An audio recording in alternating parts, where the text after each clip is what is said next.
All right, folks, it's Wednesday, 22nd of June. It's about 2:15 p.m. I can't explain to you how good this feels. This feels good. Yeah, of course, I've been doing some baling here and there, but it's time for the big 4x6 dry hay.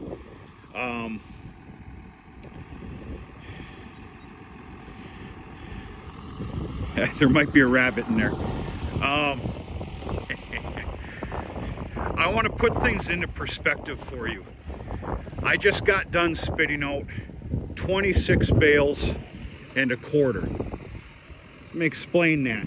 You call me what you want. You can't pay me a great sum of money to leave a field and head to the next one, or even back to the farm, with a wrappable sized little bale. I always eject them. That's just me. All right, put this into perspective for you. I just shot out 26 4x6 bales, and I will in-tune you to what I'm doing, my settings and all that other stuff here in 2 seconds. 26 4x6 bales. Last year, in all my glory of selling a lot of hay and coming short myself, because I'm so smart, last year, I had a 30 4x5 horse hay order to fill. And I chose this 8-acre field. It's a little shy of 8 acres. More like 7. I chose this field to fill that order. I was scared that I wasn't going to make it. I specifically remember this. I ended up with 32 bales. I was able to take 2 bales home with me to the heifer lot at the time. That is one hell of a significant difference. But yeah, this feels good. Everything went really well. It's easy to make pretty fair, good bales. I got a couple leaners out there. I also got some leaned property here. It's easy to do when the windrows are that healthy and that big. Very happy. I hit this field last night after chores. I wasn't able to take you with me, and I ended up doubling it up by way of by the rotary rake. Reason being is it was dry enough to do so.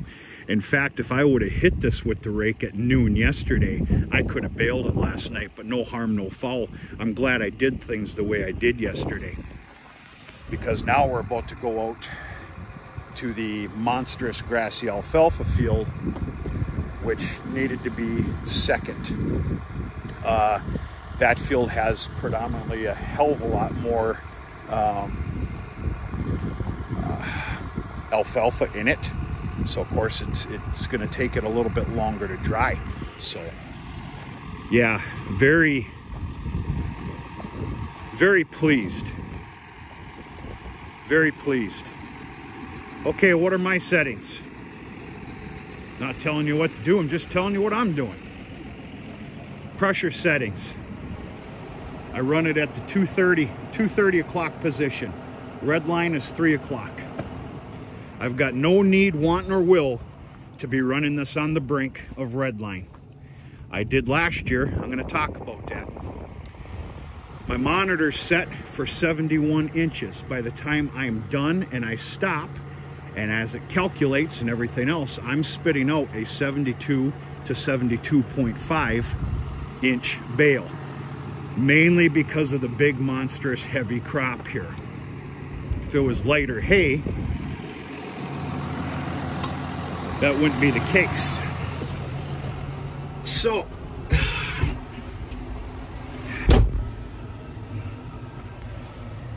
I'm also,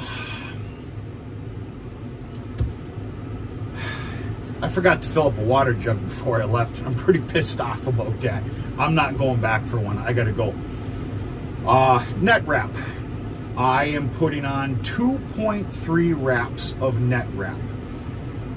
I did that last year and I was extremely happy with it. Number one, it keeps the bale form just a little bit better, a little bit tighter. There's more of a water repel with 2.3 wraps on them. Not only that, it's 2 complete wraps and then a 0.3 to seal the creases. Those are going to be my words.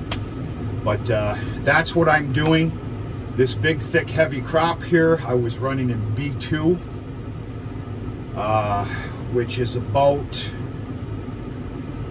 if I'm not mistaken, it was probably just a little bit better than 4 miles an hour, which is slow. I don't care.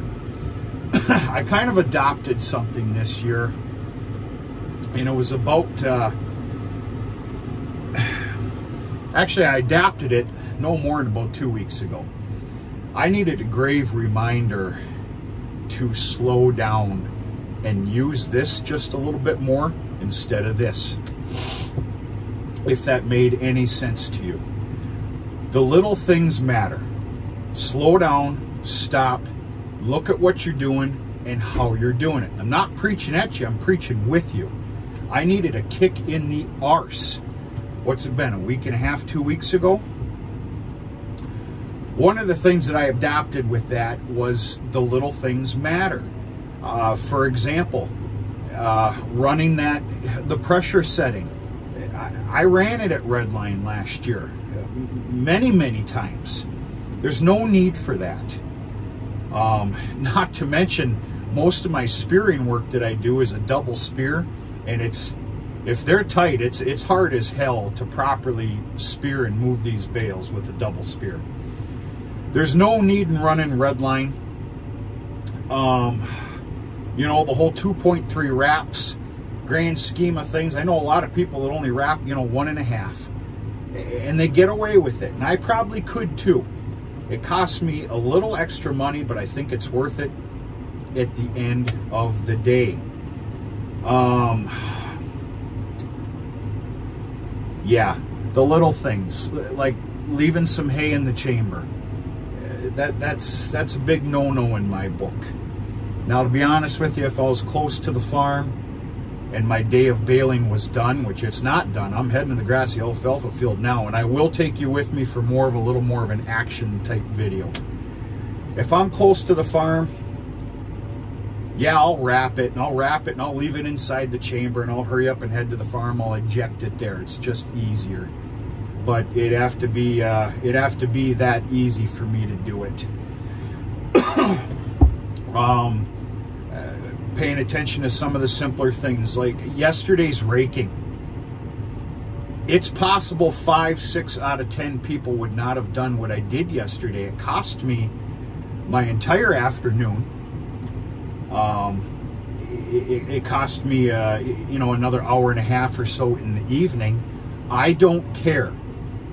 I truly believe the only reason I am baling right now a superior product, I'm going to call this dry to the bone hay, is because of what I did yesterday.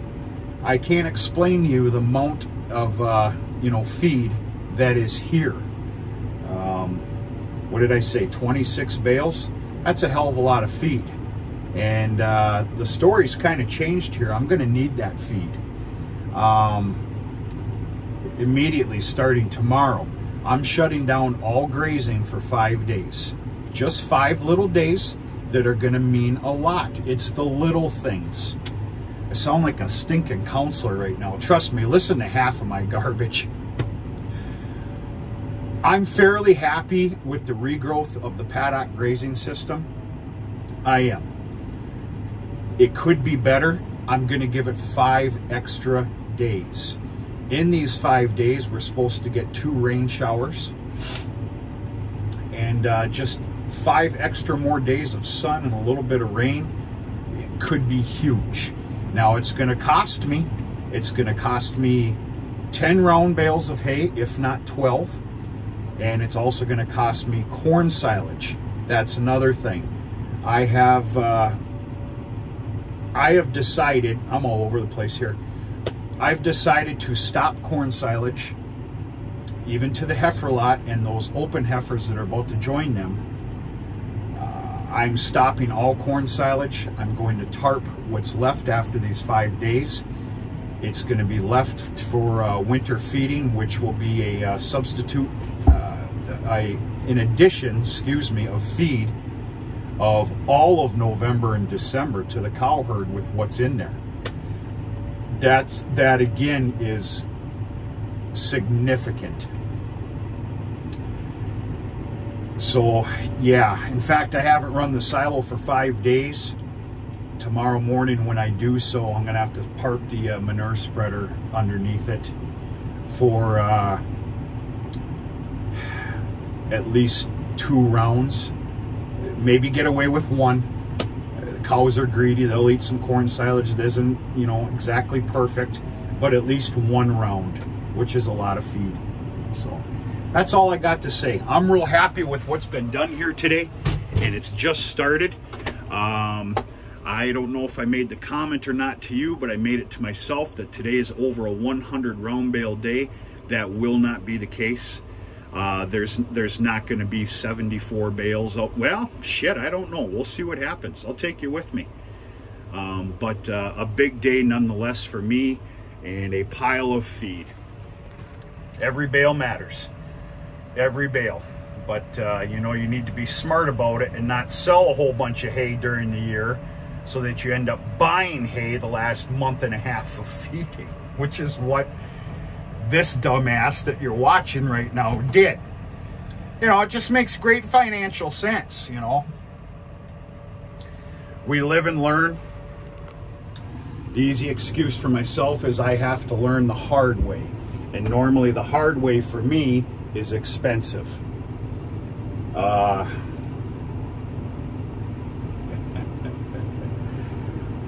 Whatever. Happy Hump Day Wednesday.